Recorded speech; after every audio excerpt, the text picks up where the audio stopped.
Welcome to Burlap Teachers. Enjoy the video. You start by powering the Zoom H8 and verifying power and storage so you don't lose takes. Insert AA batteries or a 7.4V L-mount battery. Once the battery icon reads above half, you're safe to proceed.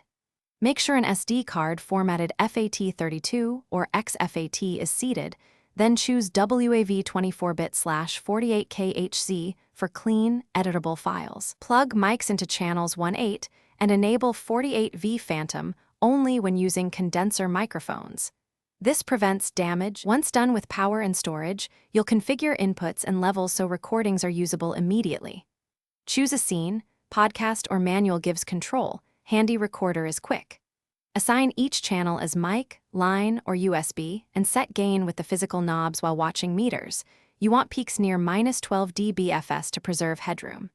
If a source is hot, engage pad. Use low cut to reduce rumble and the compressor for vocals. Monitor through headphones and tweak until balance feels right. Now you're ready to record and finalize sessions with confidence.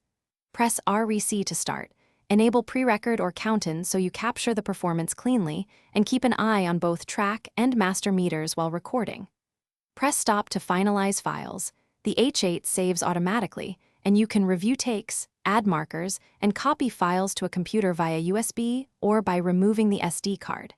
If you encounter silence, immediately verify phantom power, cable seating, input assignment, and headphone monitoring to isolate the issue. Thanks for watching. Consider subscribing if this video helped you.